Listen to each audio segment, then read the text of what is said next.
Top of the evening, everybody. Hello, good, happy Sunday. Hope everyone is doing as wonderful as you could possibly be doing. In all seriousness, as wonderful as you can possibly be doing, we hope that you're doing that.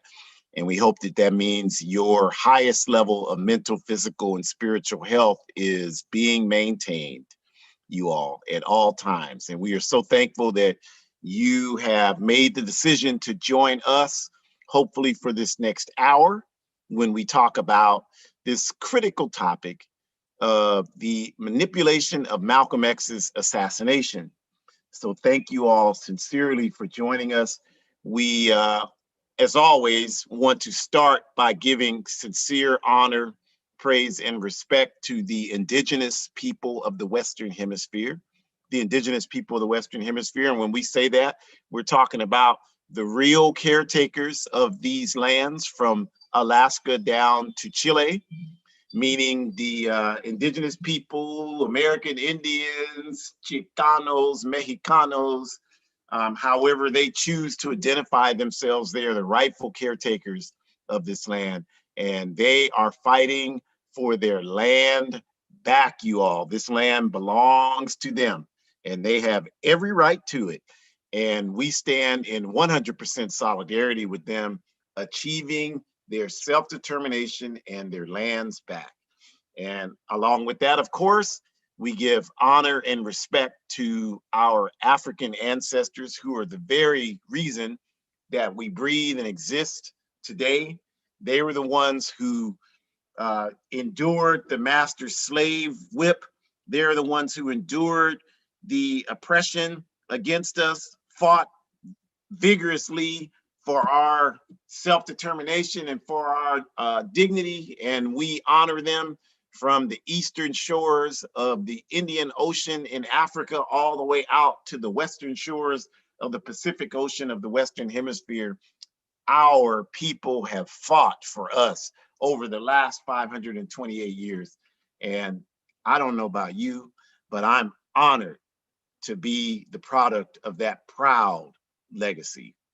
And so again, glad to have you all with us for this critical topic today, the manipulation of Malcolm X's assassination. A lot of talk about who killed Malcolm X. There was the documentary last year by that title, and we'll spend a little time talking about who, but what we really want to spend this hour doing is explaining to you the things that Malcolm was doing that we believe set him up for murder in the first place.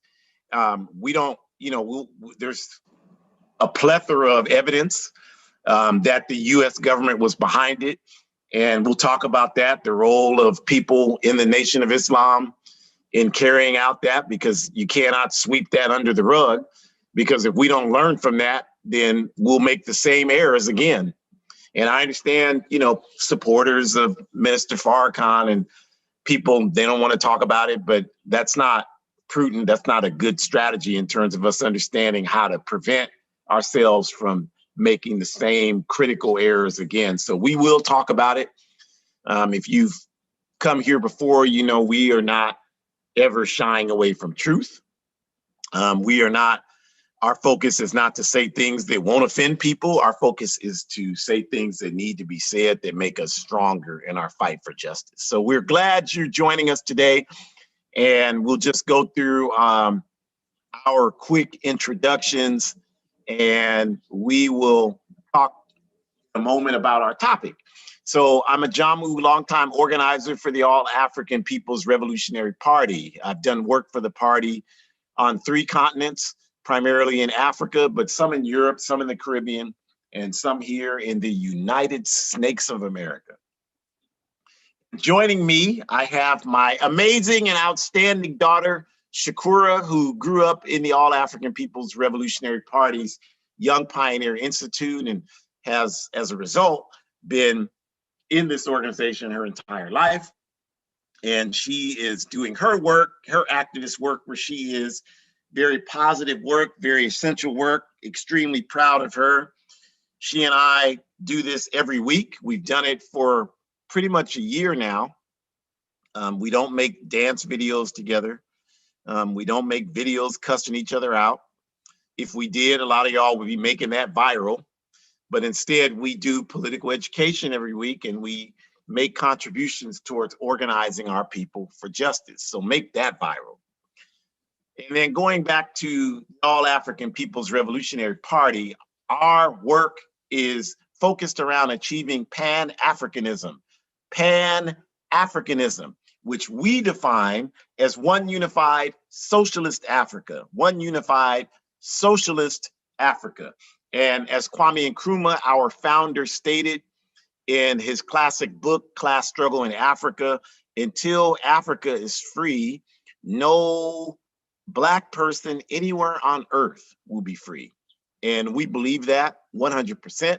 The book on your right there, the Handbook of Revolutionary Warfare, was written by Nkrumah in 1968 to provide the strategy for how we would achieve Pan-Africanism, one unified socialist Africa. And in this book, he talked about the need for Pan-African formations on the ground in Africa to unite. And you see there logos of organizations in Africa throughout the continent who agree that one unified socialist Africa is our objective. And they're fighting to do that. And these organizations are hundreds of thousands, millions of members each. The Pan-Africanist Congress of Azania, PAC, or what you call South Africa. The real name is Azania. That's the name we have for it. And it's our continent, so we can name it whatever we want. South Africa is what the Europeans named it. The PAIGC, the African Party for the Independence of Guinea-Bissau, founded by Amilcar Cabral in Guinea-Bissau. The Democratic Party of Guinea, the Party of Sekou Touré in Guinea, two different countries. The Azanian People's Organization, again from Azania. Amilcar Cabral Ideological School in Nigeria, West Africa. The Zimbabwe Movement for Pan-African Socialists. I just talked to my comrade brother in that organization yesterday. And we are building with all of those organizations to achieve our objective of one unified socialist Africa. And we have chapters, again, all over the world where we don't, work with these organizations you see here and others like the Pan-African Union of Sierra Leone and others. We have chapters throughout Africa in places like Kenya and Tanzania and Ghana, et cetera, and so forth. And we also have relationships with other liberation movements around the world who are fighting for liberation against the same enemies that we're fighting against. The Filipino National Liberation Movement, the Irish Republican Socialist National Liberation Movement, obviously the movement of the indigenous people of the Western Hemisphere, and the Palestinian National Liberation Movement. So this is who we are. This is where we're, the work that we're doing. And we're gonna talk about one of our inspirations, a great son of Africa here, El Hajj Malik El Shabazz, on this day, this 56th commemoration of his brutal assassination. And I'm just honored to be able to share this time with you. If it were not for El Hajj Malik El Shabazz or Malcolm X, I certainly would not be here. I certainly would not be living my life the way I humbly try to do it every day. He has had a tremendous impact on my life, tremendous impact. And I don't just mean that as words. I mean in terms of what I do with my life, how I get through every day, the discipline that I have. And I have my daughter on here with me, so she can tell you if I'm making up fantasies about that. He has had a profound impact on me. And so I think it's important that we understand, what his legacy is and how he's impacted us today. And why, we know who he is 56 years after his assassination. The reason for that is because of the wonderful legacy that he left us. And our objective is to do our absolute humble best to carry on his work. So with that, I'll turn it over to Shakura to get us started. Good evening, everyone. Thank you so much, Daddy. I really appreciate that. This is a complete honor because I, too, have benefited greatly from Brother Malcolm's struggle, and I thank him and his family. I thank his ancestors for allowing him to be in a space where he understood, as you always say, Daddy, that it is important to swim against the stream versus with it, because that's really how you get things to happen, is when you have agitation and when you are going against systems of oppression. So I personally am so excited to talk about Malcolm today. I'm very, very grateful to be here. And as my dad said, I like how he said that. I hope that you all are displaying however your best, safest self is. I hope that you are hanging in there and doing that. On February 21st, 1965, 16 bullets ripped into the body of El Haj Malik El Shabazz, Malcolm X, ending his life. So much has been written about this man and his legacy. His story has been told and retold. Monuments to his work exist throughout Africa and other parts of the world. If you hadn't read Malcolm's own words, not just the autobiography, which was concluded by Alex Haley, a Republican with suspicious towards Malcolm's politics, you should read one of the 7 or 8 books that published his speeches. We especially recommend, quote, the final speeches of Malcolm X, end quote, not to be confused with, quote, the last speeches of Malcolm X, end quote.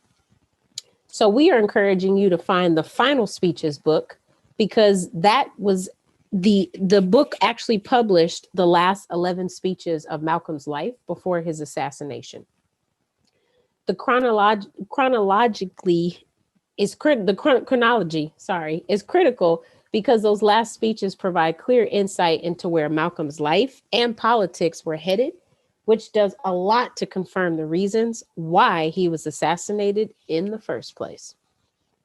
The focus of this next hour will be on examining not Malcolm's autobiography, but some crucial points about his assassination that we believe are constantly missed on all sides of this debate within African activist circles, communities, etc.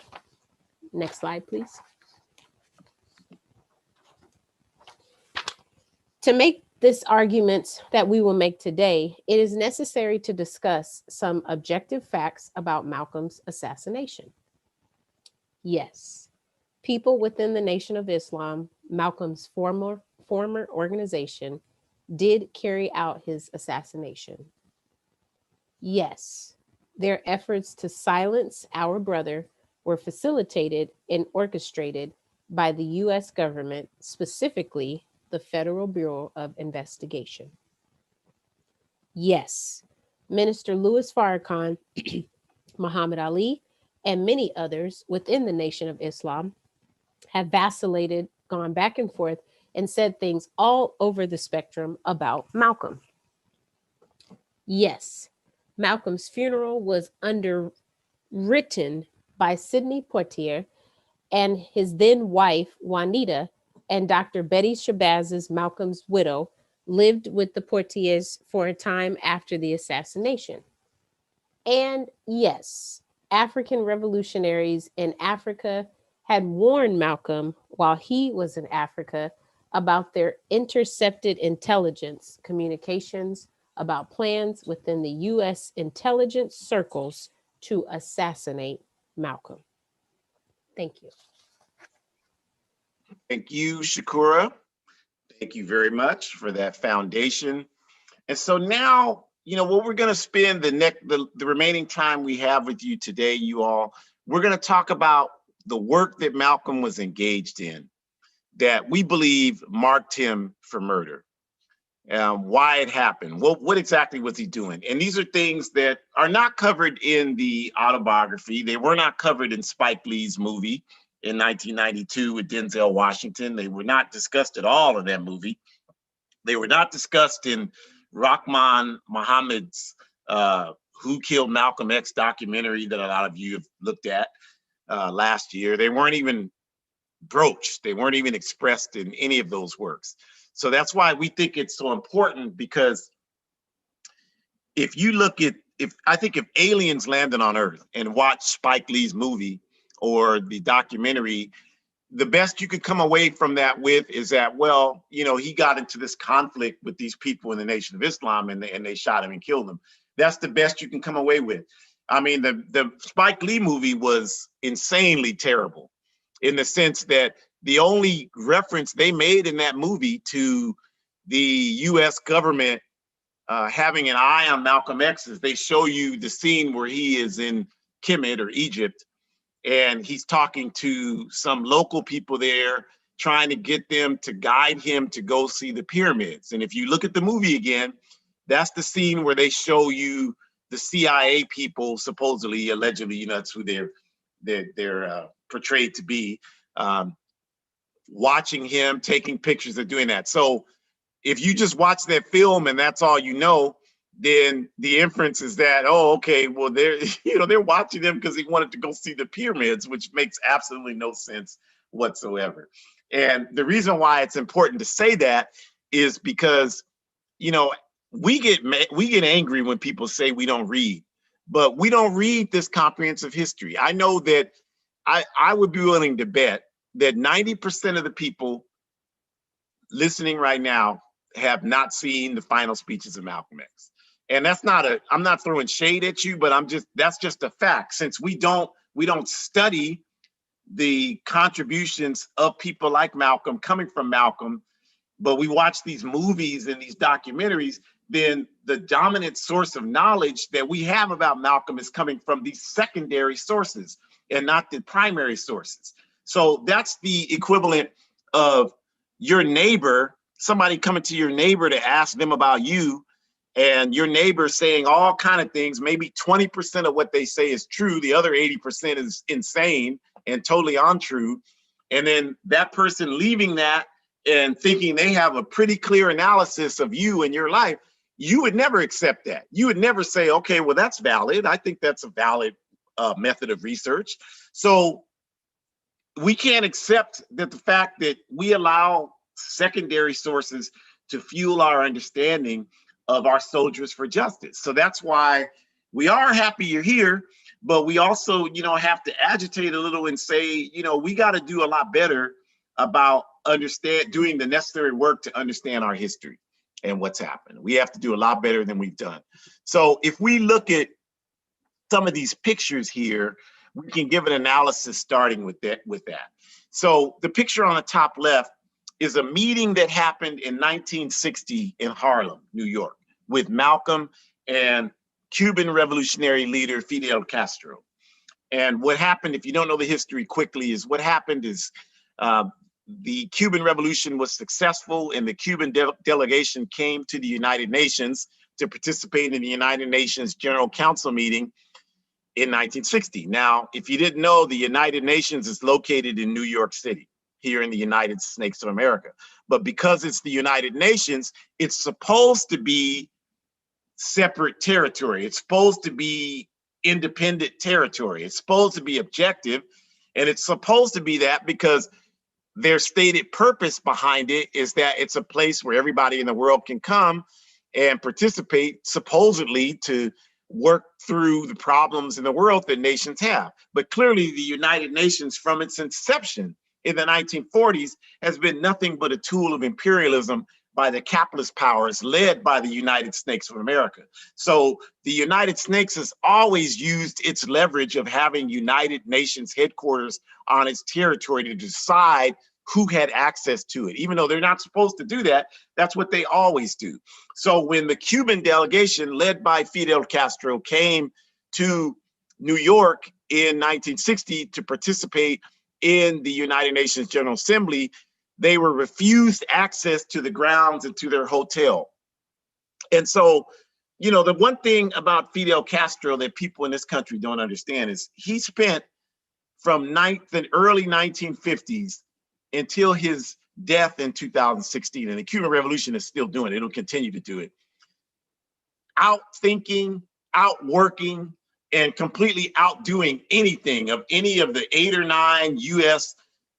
Presidential administrations, just totally outthinking all of those idiots, from Eisenhower to Kennedy to Obama. He outthought each and every one of them, every step of the way. And if you want to look at that history, you should do it. You should look at this story I'm about to tell you. When they came to the United Nations, look at the Playa Girón invasion, or Bay of Pigs, when they defeated U.S. Green Berets that tried to invade Cuba. in 1961, the missiles in October in 1962, where they outsmarted the US and got the US to remove the missiles in Turkey pointed at the Soviet Union, all the way up through the Mariel boat lift in 1980, where Jimmy Carter was criticizing the Cuban Revolution, saying that they didn't have democracy and that anybody in Cuba who wanted freedom could come to the US. So Fidel Castro released all the 125,000 criminals in Cuba who wanted to come to the US here. And the movie Scarface is nothing but a fictional depiction of what happened with that. You had all these violent Cuban criminals who were in prison in Cuba because they were violent criminals coming to Florida and becoming violent criminals in Florida. They put it in a movie. It was so obvious. So this is another example all the way up through Elian Gonzalez in 2000. Fidel Castro outsmarted each and every one of them. So when they came here in 1960 and they were refused access to the hotel and the grounds of the United Nations, Castro led the delegation in Central Park and said, well, we'll just pitch tents there. Obviously, that was going to make the U.S. look stupid. So, and they started to do that. But Malcolm, seizing on what he saw as a political opportunity, invited the Cuban delegation. He talked to Elijah Muhammad. Malcolm was in the Nation of Islam at that time. And Elijah Muhammad reluctantly, he didn't want to do it, but he reluctantly agreed to permit Malcolm to engage the Cuban delegation. And Malcolm did that and invited them to the Hotel Teresa on 125th Street in Harlem, New York. And that's where the Cuban delegation stayed. And during that time, Malcolm had this 30 some odd minute meeting with Fidel Castro. Now, the reason why this is so important is because a lot of people try to talk about, well, what happened with Malcolm and the Nation of Islam? And people, you know, the analysis on this out here right now, the dominant analysis is terrible. You know, I see this stuff all the time. People say things, oh, Malcolm wanted to return to the Nation of Islam. Look, you all know how it is with relationships. Pretty much everyone listening to this has had some relationship where it ended and you went back to the person came back to you 2 or 3 times after that. Whether it was to try to reconcile, maybe it was that, maybe it was just to, you know, hang together for the night or whatever it was. That's what happens with human beings. That does not mean because you did that that's the person you want to marry and spend the rest of their life with. And most of the time in that scenario, it doesn't end up happening that way anyway. So we understand this about relationships. Malcolm X did not want to return to the Nation of Islam. We understand. We know he wrote a letter to Elijah Muhammad. This is what happens when you're out on your own and you don't know, you know, what you're going to do, what direction you're going to go. And these are the kind of things people do. But if you look at the hardcore evidence, the fact that he had wanted to have this meeting with these Cuban revolutionaries, the Cuban Revolution had nothing to do with anything Elijah Muhammad was talking about. Elijah Muhammad was not interested in revolution, never was. And I would say their organization still isn't today. And that's not a judgment, it's just a fact. That's not their program. So Malcolm, though, always had a political perspective of our people's conditions. He always had that. So he had the vision that he wanted to engage in political struggle. He never saw our struggle as just a spiritual one or a religious one. He never saw that. And further evidence of that is, I remember the first time that I picked up Kwame Ture when he came here to speak at a couple of the universities here in the mid 1984. I think it was like May of 1984. I picked him up at the airport and took him to where he was going to be staying, and he needed to make some phone calls, and he was making phone calls, and he called Minister Farrakhan because they had discussions they needed to engage in, because if you recall, if you know the history, that was the time when Jesse Jackson was running for president, and Farrakhan was engaged in that process, and he was relying on Kwame as somewhat of an advisor as to how to proceed with that. And as you know, that whole thing didn't go very well in the end. And I was actually there with Kwame that day when he was telling Minister Farrakhan that it wasn't going to go well. But one of the things because they were disagreeing about that in their phone conversation, one of the things that Minister Farrakhan told Kwame is that he said, brother, you're like Malcolm. You're more of the political mind. I'm a spiritual mind. I look at the struggle through a spiritual lens. You and Malcolm look at it through a political lens. And that's exactly the point I'm making right now about Malcolm, is that he was developing as a political revolutionary, even though he may not have been in an organization that was a political revolutionary organization. That was the progress he was making. So when he, in December 1st, 1963, made those comments about John Kennedy's assassination, the chickens coming home to roost, he knew exactly what he was doing when he said that, y'all. He had explicit instructions. All of the Nation of Islam ministers did. Do not comment. This is a quote from Elijah Muhammad. Do not comment on the death of this man. This nation loved this man. Do not comment. And Elijah Muhammad was afraid that if the nation was perceived as making fun of Kennedy's death, that it could cause people to want to attack Nation of Islam members on the street. So that was his concern. So Malcolm knew exactly what he was doing when he made that comment about the chickens coming home to roost. And that comment was one of the best comments to this day to define imperialism. He talked about how the United States engages in sabotage and manipulation and exploitation all over the world, and you can't expect that to happen without it coming back around on you. So Malcolm understood that because he was evolving as a political revolutionary. And that meeting he had with Fidel Castro in 1960 was not the end of his connection to Cuban revolutionaries, quiet as it's kept.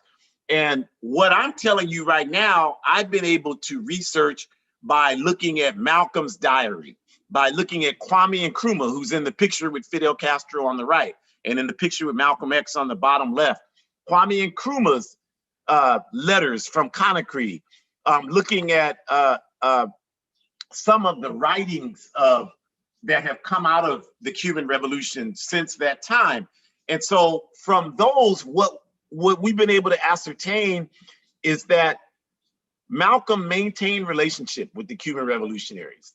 And what that relationship was, we don't know the exact details. But one thing we do know is that Cuba was planning a major international revolutionary summit in the summer of 1965 in Havana, Cuba. And their intention was to have Malcolm X come there and speak. And they wanted Malcolm badly because Malcolm was a voice coming from the beast, from the belly of the beast here, the United Snakes of America, who was anti-imperialist, anti-capitalist, developing that analysis, and was committed to overthrowing this backward decadent system, and had credibility among people in this country and around the world.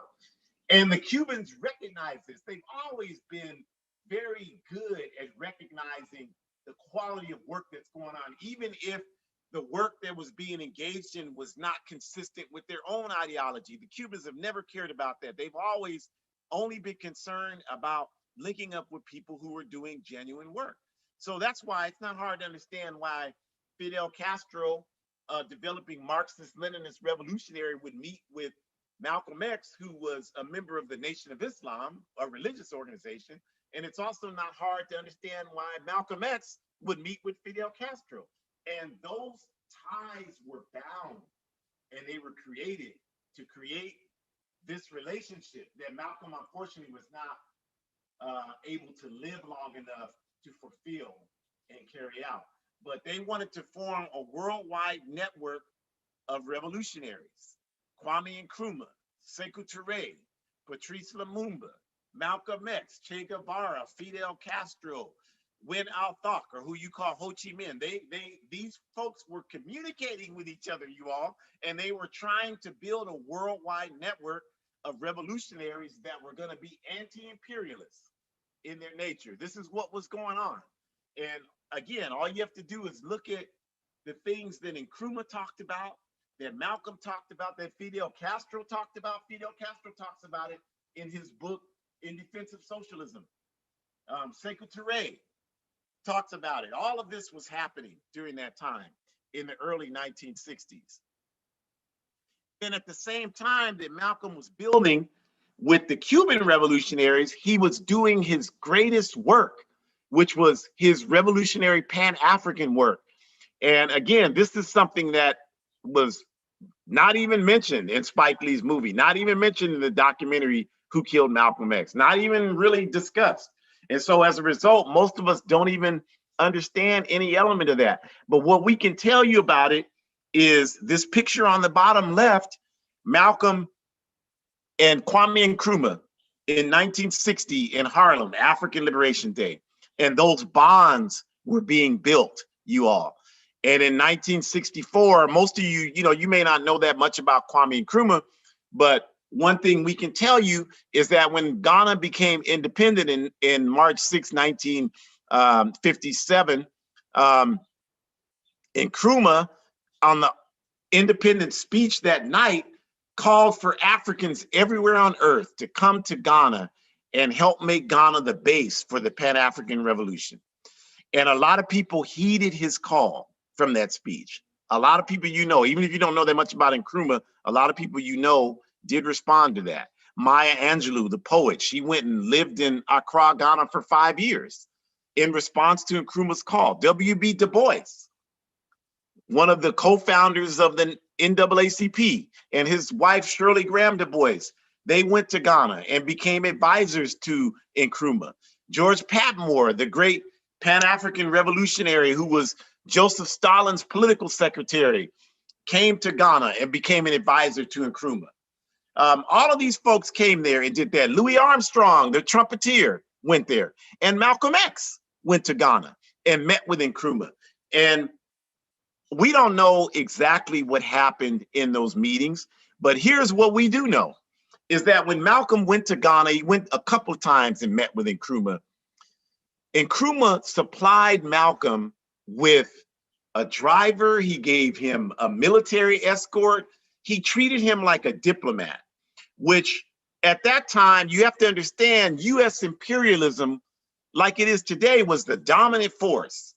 And Nkrumah and U.S. imperialism put tremendous pressure on Kwame Nkrumah not to give any attention to Malcolm X, because Malcolm X was obviously a chief critic of the U.S. government. And so the way geopolitics work, when a government invites someone who's a chief critic of your government as an esteemed guest, that's a slap in the face to your government. And we're talking about the most powerful government on earth.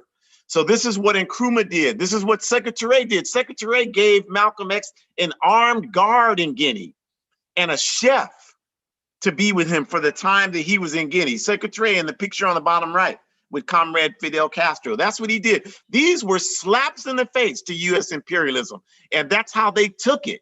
And they understood the necessity to do whatever they could to quell the work that Malcolm was doing, because Kwame Nkrumah and Secretary understood that they had to walk this delicate line because they were heads of state. And they understood the powers that U.S. imperialism had, British imperialism, all of them, to undermine their very fragile efforts to build their governments.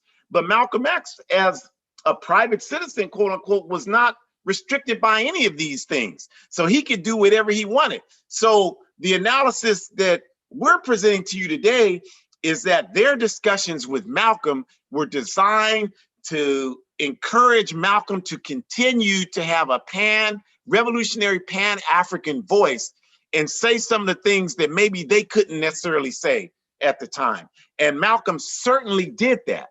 And if you look at that book, The Final Speeches of Malcolm X, those last 11 speeches, they're all revolutionary Pan-African speeches, each and every one of them, where he's talking about the need for Africans all over the world to unite, where he's talking about capitalism being a bloodsucker system, where he's talking about, he says, the quote in one speech, everywhere on earth where I see people who are really fighting genuinely for justice, they're embracing socialism as their objective.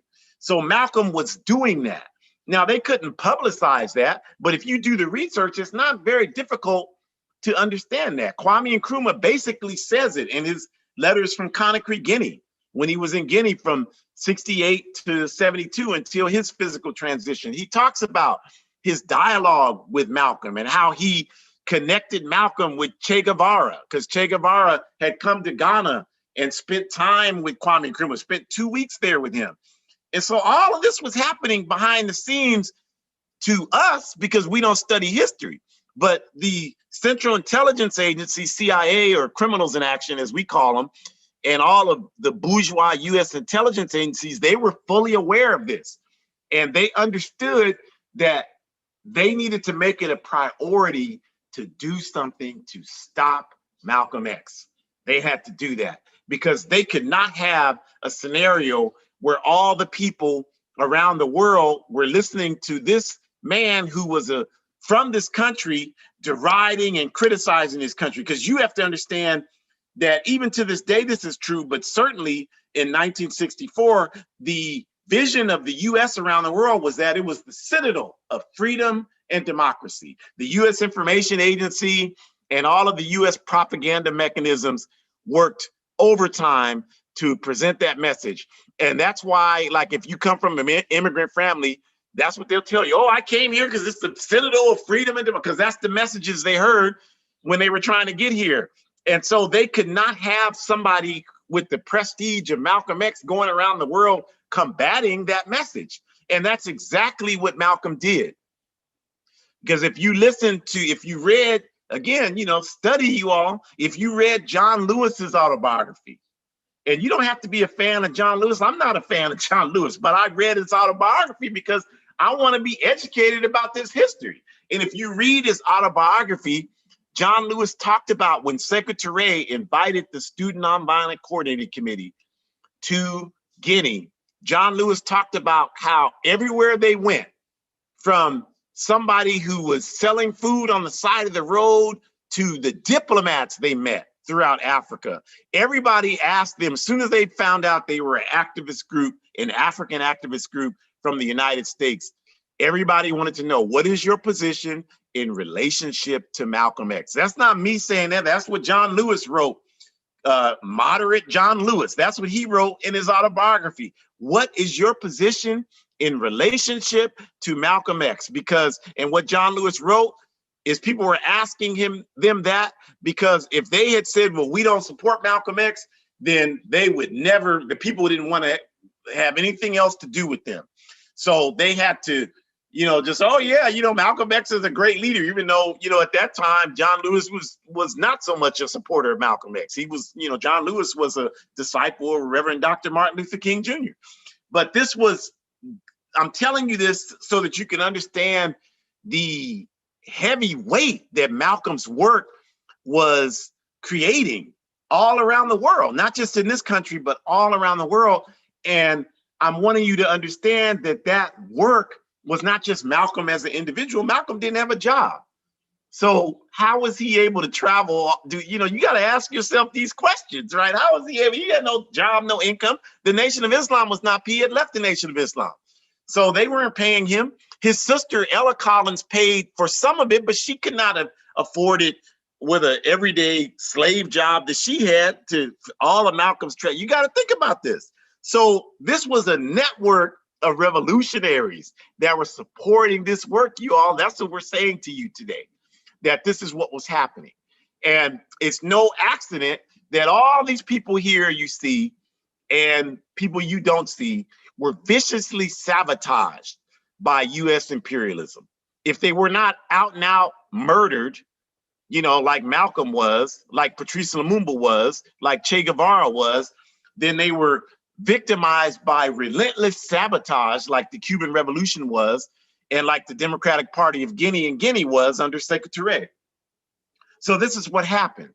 And this is why Malcolm was so dangerous. And Malcolm founded the Organization of Afro-American Unity, OAAU, a year after Kwame Nkrumah helped found the Organization of African Unity. And we know now, the specter of neocolonialism. So those bodies were not bodies that were going to bring about the Pan-Africanism that we need. That's why Nkrumah wrote the Handbook of Revolutionary Warfare. But at that time, the point I'm making is that we got to understand, like Malcolm naming his organization that's not a coincidence, y'all. That's because Malcolm saw his work in this country as linked up to the Pan-African work that Nkrumah, Sekou Touré, Lumumba, Amilcar Cabral, and all of these African revolutionaries were carrying out on the African continent.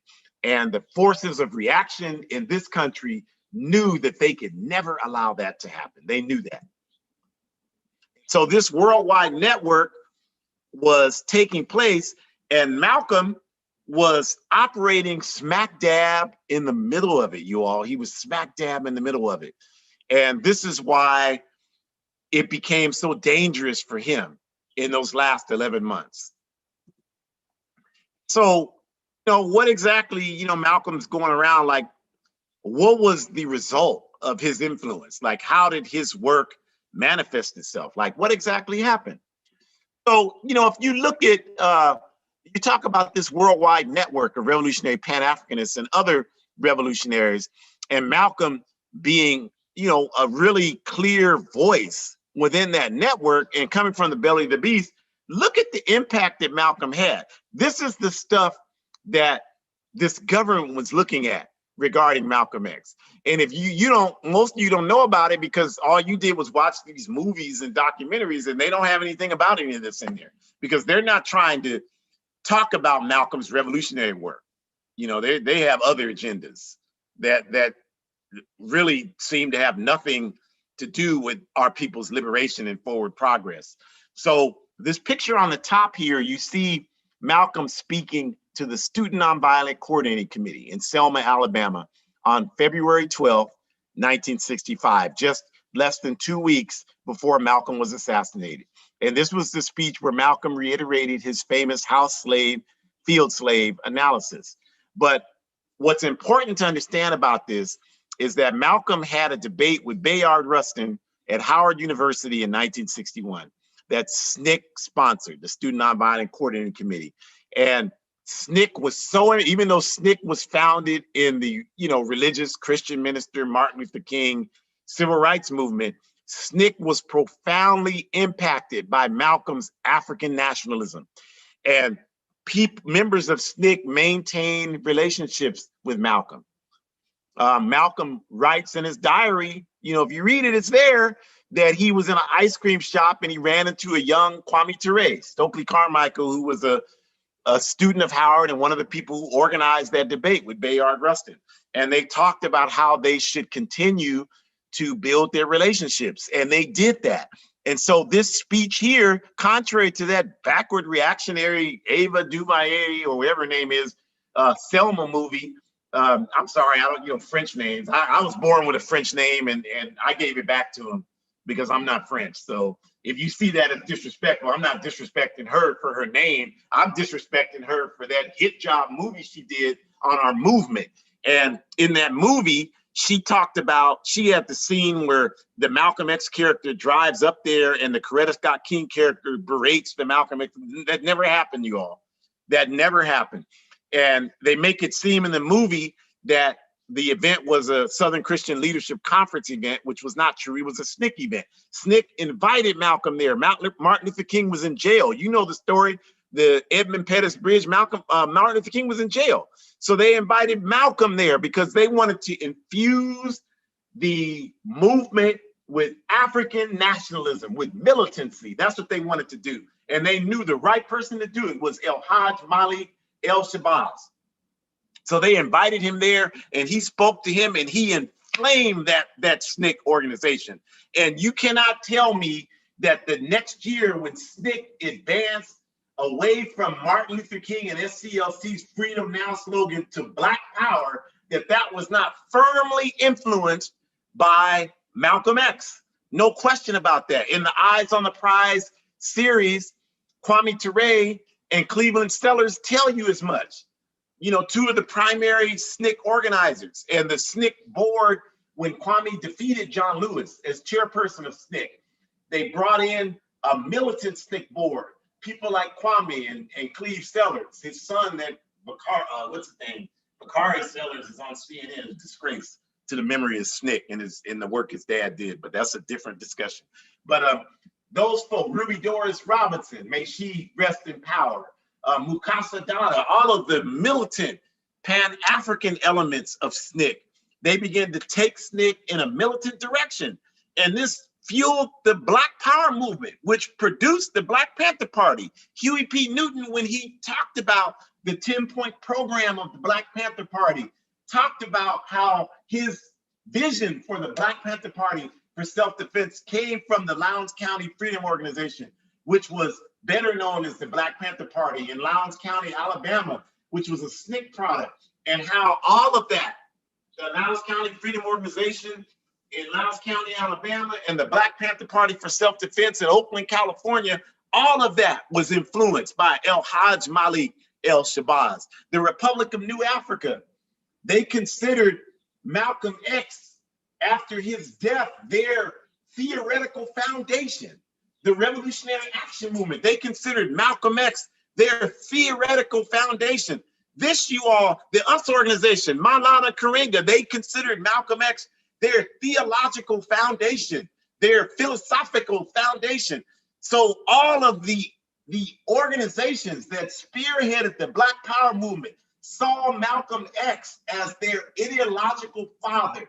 And if you didn't know that, I'm telling you, the forces of US imperialism were 100% clear about that. 100% clear about that. And they understood while Malcolm was alive that they had to put an end to it. The error they made is they thought that by killing Malcolm, they would kill his ideas.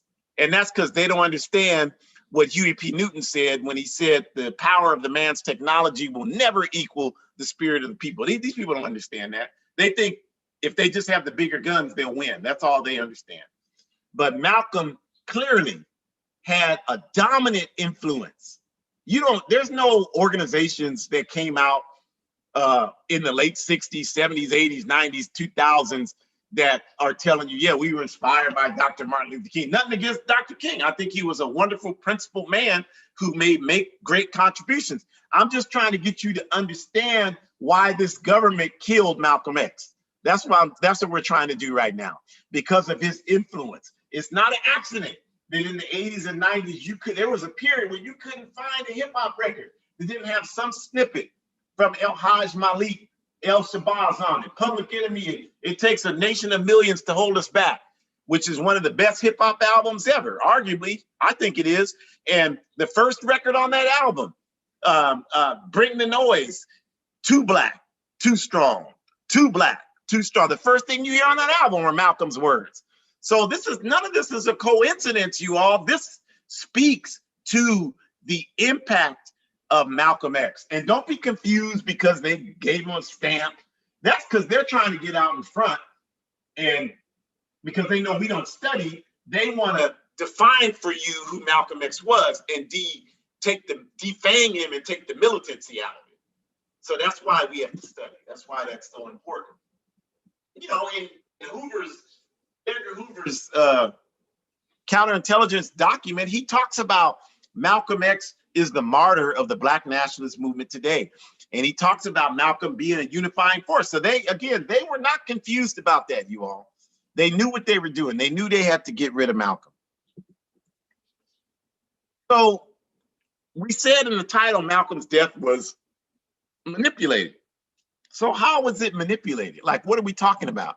Well, what we mean by that is all these efforts to point to you. You see the picture of Malcolm there, you see Minister Farrakhan on the right, and he was Fruit of Islam. He was security for Malcolm, and he was a mentee of Malcolm X. See, Malcolm was one of the reasons why he came into the Nation of Islam. That's just objective history. And so what they want to frame for you all is this. They want to get you to just focus on, well, what happened? Who was there? And that's important. I'm not trying to diminish the importance of who pulled the trigger, but it's a distraction. It's a distraction from the work that Malcolm was carrying out. It's a distraction designed to stop us from thinking about what exactly happened. And, it's not our intention today. Like, we're not trying to take any responsibility off of Minister Louis Farrakhan. He needs to That's something he's going to have to deal with for the rest of his life. And that the Nation of Islam, no matter how much they try, they're going to have to deal with that. They're going to grapple with that. And the reason why is that, Minister Farrakhan has been all back and all over the place around this. One day he's expressing regret for what happened to Malcolm and his role in it. And then the next day he's talking about Malcolm was a traitor that needed to die. And this is, if you study him, he's got a pattern of that. I just read this book written by Malik Zulu Shabazz about Khalid Abdul Muhammad, who, had a similar falling out with Minister Farrakhan like Malcolm had with Elijah Muhammad. And, Minister Farrakhan graciously, according to Malik Shabazz, graciously sent money to help pay for the burial of Khalid Abdul Muhammad. I know that Erykah Badu paid a significant portion of that as well. And did that. And then a week later, this is documented, you can go on YouTube and see this, he gives a lecture where he's denouncing Khalid. So this is something that he does for whatever his own reasons of doing it. He goes back and forth. He's got to deal with that. And he has to, that's something that's going to hound him. And I think all he would have to do for me is just say, look, we messed up. We got manipulated and we ended up being pawns, being used by our enemies against our brother. If he said that, I think it would be fine. But as long as that doesn't happen, I think that there will always be a large number of African people who will have issues. And I'm just putting that out there because I hope that he does do that at some point and leave it alone at that. But they want us to be focused on that and just focus on that and not focus on the larger issue, which is the work that Malcolm was doing and why that work needs to continue. And also they want us to focus on this concept that they want to submit this subtle idea in our mind that if you engage in militant struggle, you'll be killed and that'll be the end of it. Because that's been the message. That's the message. That's what you got, whether you know it or not, out of Spike Lee's movies, because that's where it ends. It ends when he gets killed. So then that's the message.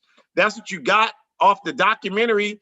And the documentary was so pitiful that this clown makes the whole thing about the fact that this clown that clearly played a role in Malcolm X's assassination was walking around New York up until just a couple of years ago, and that he died and nothing happened to him before he died. And this guy was, on this mission to get this guy convicted. And okay, fine. But whether you got him convicted or not, he's dead, whatever, who cares? The point is, what is the significance of Malcolm's work in his life? That's the significance of it. 100 years from now, nobody's going to be caring about whether that guy went to prison for killing him or not. But Malcolm's political legacy will move and live on because of his contribution to our forward progress. So we have to make sure we're understanding what that was. That is not happening. And also, we have to understand, like, a lot of this white noise that's happening now is about fomenting a lot of this stuff is instigated by FBI, CIA, still to this day, to foment distrust among the African community. In those days, it was distrust between Malcolm's OAAU forces and the Nation of Islam. Today, it might be distrust between the Nation of Islam and folks who followed Khalid Muhammad. Who knows? But that's what they're doing. And so, there have been historically many instances of that. We could talk about the killing of Clarence 13X, or Father Allah, as they call him, the alleged founder of the 5% Nation of Islam, the Hanafi Muslims in New Jersey. All of this stuff is a reflection. And if you don't know about those things, you gotta do the research. But all of this stuff is a reflection of what I'm talking to you all about. We have to understand the importance of not letting our enemies shape our history for us, and understanding that, if we want to have an issue with the Nation of Islam, we should be experts on what the Nation of Islam is about. And if we're that, then we understand that it doesn't benefit us to turn our people against any organization. That what we need to do instead is try to figure out how to engage in building relationships so that we can engage in the proper political education and do that collectively, and that will do more than anything else to stop all the negative and reactionary interactions that we have with each other that keep us from moving forward. And then also, you know, again, refocus. Malcolm's life was about achieving true liberation for the African masses. And that can only happen when we achieve Pan-Africanism. And that was Malcolm's work. And the reason why I get so angry at these movies and documentaries and all these books coming out is that they deflect from that. And you see that, and you don't, study Malcolm's words himself. You're not in organization, so you don't understand how Malcolm was moving and working.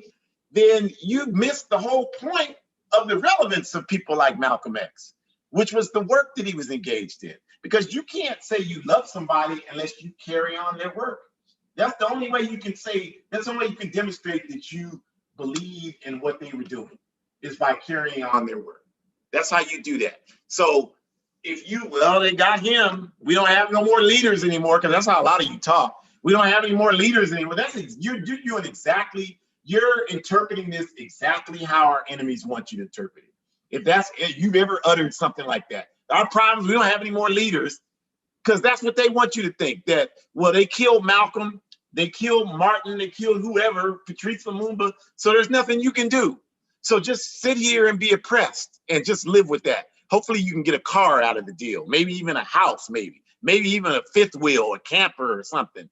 But that's the best you're ever going to be able to do, is just be a comfortable slave. So don't get involved in that struggle. Don't do that, because that's going to get you killed. You missed the whole point of what Malcolm X's life represented. You missed the whole point, you all. And we got to stop missing it. Malcolm was engaged in critical work, and that work is still going on. And we need people to be a part of that work. That's the point. So we want to close by just saying that, again, it's important you join some organization. Please join an organization working for justice. Any organization, join one. Malcolm left the Nation of Islam. He started 2 organizations, Muslim Mosque Incorporated and Organization of Afro-American Unity. So you got to be in an organization. You can't do it by yourself. I understand, you don't, it's uncomfortable. You don't have time, but somebody sacrificed, and they were way more comfortable than you ever can be, than I ever can be. And they sacrificed organizationally. They lost their lives. Like, I was at some church years ago, and this minister, you can't pay the price that Jesus paid. And I rose up and said, Malcolm paid the price. What are you talking about? Just because you're a cow, they made me leave. But these people pay the price for us. So we can't just, well, I don't want to be uncomfortable. Then you're a sellout to humanity.